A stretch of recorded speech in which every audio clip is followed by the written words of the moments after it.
Some basic etiquettes when drinking with all male friends. If you get drunk and do stupid shit, stop drinking as much. Or at all. Are you a dude too? Or you're the only female there? If the latter, don't do it. If you didn't pay for the last round, offer to pay for the next. Having a good time shouldn't impact the groups around you. Drinking with friends is fun. But make sure everyone has a safe way home. Don't drunkenly declare you'd bang their sisters/mothers. Don't have the most expensive drink if you're not the one buying. If your friend is going for a girl, leave the girl to him. Be a good wingman. Get your round in. Keep the cost of your drink in proportion with everyone else's. Mind your tongue and don't get so drunk you become the liability in the group. No fucking with people that pass out. Keep your dick off their face. No Sharpies and no disturbing pics. Don't drink too much or too quick. Don't buy drinks that cost vastly more than everyone else. 15 years malt whiskey or vintage wine. Don't encourage your mates to drink more. If they say they've had enough or they want halves, respect that. Share a taxi home. I'm not a heavy drinker. For me, I'm automatically on the lookout for a friend who drinks too much. I don't tell him to stop drinking or shit like that. We gather together to get wasted after all. Just ready to lead him to the bathroom and cool off a little or maybe take him home. This don't diminish my enjoyment a bit and it makes me drink less, which I think is always good.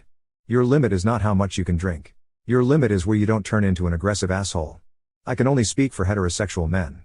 But the rule is, no homo stuff. No crying. Also, with my friends. Anyway, only brown liquor or beer. Everything else is weak. What's your best insult that's neither a racial or intellectual slur? You fucking worm. Feels fun and creative. Implying the person is lowly and disgusting but not necessarily calling them stupid or otherwise violating the above criteria. I do love mouth breather and or knuckle dragger, but unfortunately those are definitely intelligence based, so should be avoided, although I'm not sure whether you are trying to avoid all intelligence based insults or just the ones which unfairly associate mental disorders with a lack of intelligence. So my native language has a lot of great swears. Go scratch an earthworm's armpit. I hope a hedgehog grows in your pants. Go whistle, you dog ass. Go make brushes. Damn 100 turkeys. I hope the devil carries you off. Stump witch. Damn 100 cuckoos. You pig leg. Go brush dogs. Go wash tails of pigs. And finally, the most famous on of all, coarse flour. Mr. Madison. What you've just said is one of the most insanely idiotic things I have ever heard. At no point in your rambling, incoherent response were you even close to anything that could be considered a rational thought.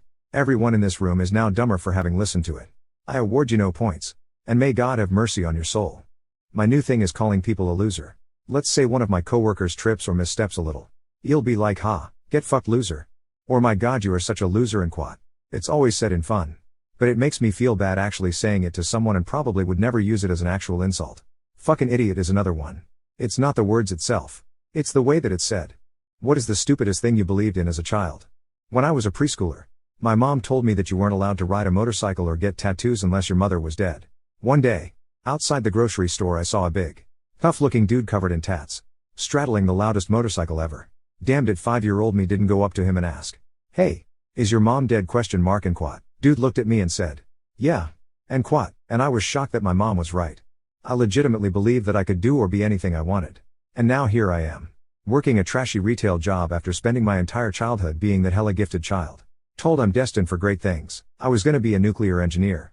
Wanted to work up at one of the US plants in Michigan. Even had me a scholarship to Penn State till life decided to laugh in my face. I asked my mom where babies come from. She told me they went to the hospital to buy them. For PS 100 I was told. Couple days later I went back to ask where the hospital got the stock. Mom said God threw the babies from heaven and the doctors at the hospital caught them. So I was like from a somewhat religious family and went to Catholic grade school. Which wasn't really strict at all. But somehow two things were quite ingrained in me until I was 12-13. 1. You're not allowed to not believe in God. Some kid on Christmas celebrations in school told me that God isn't real and I was like shocked and told the teacher about this. She was like, "So what?" And my world was literally spinning as a 10 or 11-year-old. 2. Being gay is something really bad. I once saw this gay couple when I was 9 and was just angry as frick. Joke's on me. 3 years later I had a crush on someone of the same gender from my school Lamau. What movie quote has stuck with you? Rome. By all means. Rome and quat. There's just something about Audrey Hepburn's voice and the way she says things that just get stuck in my head. It's also a beautiful film. Sometimes all you need is 20 seconds of insane courage and I promise you something great will come out of it from We Bought a Zoo. Miles Morales, when will I know I'm ready? And quat. Peter Parker, you won't. It's a leap of faith.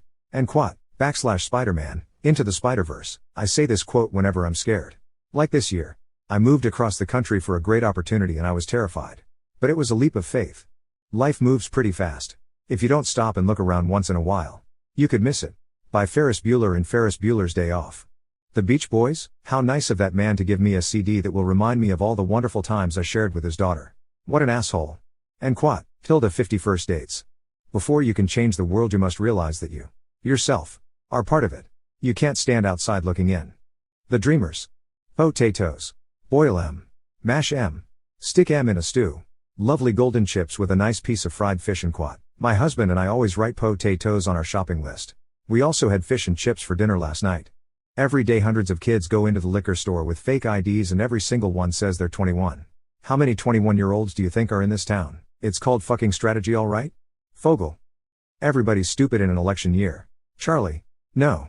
Everybody gets treated stupid in an election year. CJ and Quat. In the West Wing, Season 2.